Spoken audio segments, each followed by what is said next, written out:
What year is this? 55. This is a 1955 Bel Air. Hardwick's Barbecue and Catering. A Bel Air, man, that's a pretty car.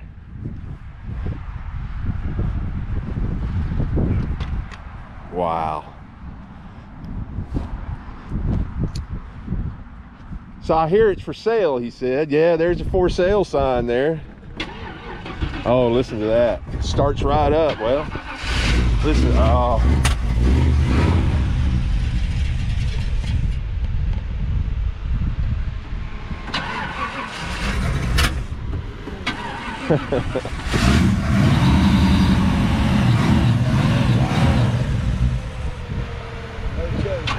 No, of course it's 57.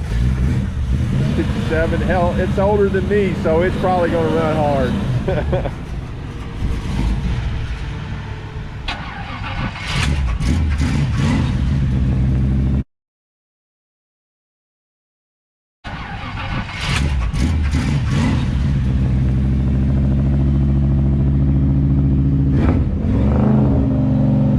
Oh, this is cool.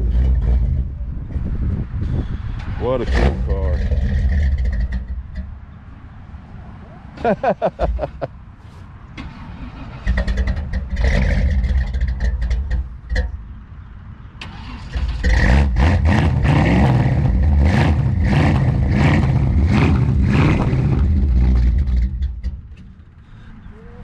That's all right. That's cool.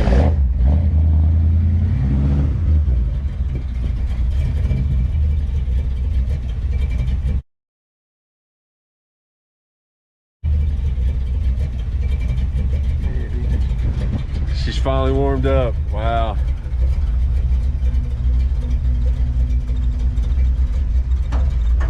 This is so cool. Yeah, it's not a show car, it's a driver. That's what we do, drive. Yeah? What size motor is that? It's a 350 full bolt main, about 350 mid 70s. Right. Wow.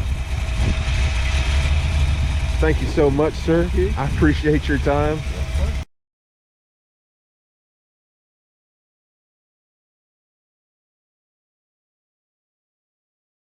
What's the name of my channel? Ride by Cars. Ride by car. Yes. Get run off by the guy up the road. He told me no. Where at? I don't know. You go back up here a few miles, and on the right there, there's this guy, and he had it looked like an old Dodge back out in there, and he told me no, go away. All right. If you were on the other side of Tabor City, I think so. Yeah. well, American Pickers come to see him. He's got a bunch of Oh, stuff. really? Yes. And they bought some stuff. His Uh-huh. name is, oh, good Lord. They must have screwed him. No, they did good for him. Uh-huh. But when they left, his wife took all the money and left.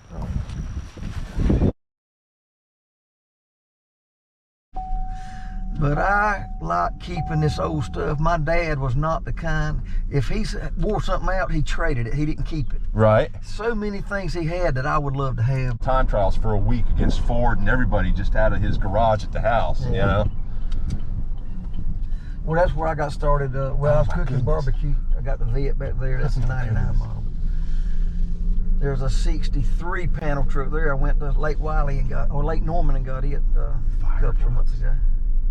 You are a old soul, aren't you? Oh yeah. Now, talking about nostalgia, my first car was a 78 Grand Prix. Uh-huh. I found that near Charleston. That's an 80 model, but it had to be silver. I drove almost to Charleston to get that car because it was silver Grand Prix, that body style.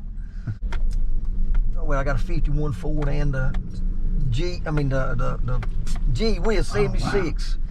76 Pacer. The Gremlin? Yeah, the Gremlin, I don't know. Right. Fiero. I got 4 Fieros. MG sitting there. I got 2 Triumph Spitfires, 2 MGs. You're gonna be an episode all yours. I had some junk that piled up, but on Labor Day of 2018,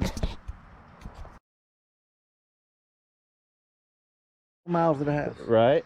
I brought home the Ford, the Gremlin, 79 Vet, a 50 Chevrolet truck, and a 64 truck.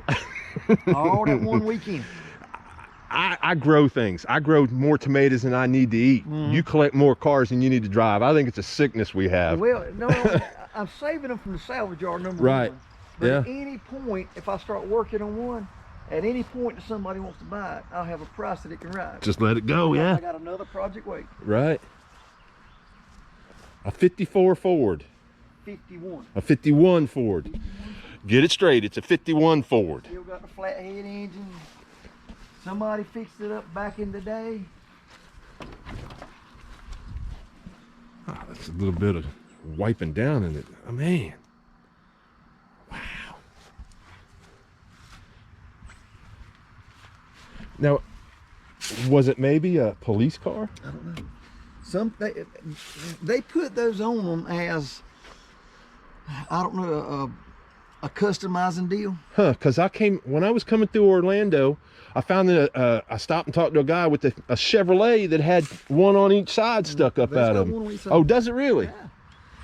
And doing some research on them, if these things are in decent shape, just these lights are worth about $600 or $700. Really? Wow. But that car's mostly complete, isn't it? It's that's If somebody come here to ask you how much you want it for, what would you tell them? $5,500. $5,500. Okay. A Gremlin. Wow. Gotta ask, why a Gremlin? Just because you didn't want to, because they're going away? Ugliest car. Yeah. But they were so ugly, I always thought they were cool. Yeah. And I told my wife years ago, if I ever found a Gremlin that was whole and complete, reasonable, I was gonna bring it home. Yeah. I found it, whole and complete. Wow. And now they've done a Frito commercial with a Pro Street Gremlin. Wow. And a little MG sitting there. Bought that. My wife used to drive it around almost as a daily driver. Picked up a vibration. Didn't have time to mess with it. Parked it, and that's where it sit. How long has it sat there? How long has it been sitting there? 15 to 20 years. Wow. When we bought it, supposedly had a bad transmission, but the transmission line was loose. It took out overdrive, so he drove it with 3 gears. Wrecked it a couple of times, but basically drove it, cut it off right there, and it's been parked right there for 15 years. Wow. What are those? Oh, that's an old Honda, I think. I actually have one of the bikes that we had, my brother, myself, and my cousin had when we were smaller. But this one is one that I put my tail on and rode when I was 15 years old, 14. And that one was one my cousin rode when he was small. You just don't see this stuff anymore. You've got a museum back here. I don't know. I've just been a connoisseur of the rusty gold, as they call it. I know how you feel. Now this is my granddaughter fixing that up. 65, 66, 67. 67. Flies all over 65 and 6 have a straight tail end. 67 is the first one with the. They had the concave in it there. Okay, so that's how I'll know to do that. Okay. But that just caught my eye. That is quintessential 1975 right there, that motorcycle. You know? It's just so cool. Now there were 2 other fields at that farm that I forgot to even use my camera at all. There was a field full of old GMC and Chevrolet pickup trucks out there. He had an old Corvette. That Corvette he wants to turn into one of them Corvette station wagons. I hope someday you do it.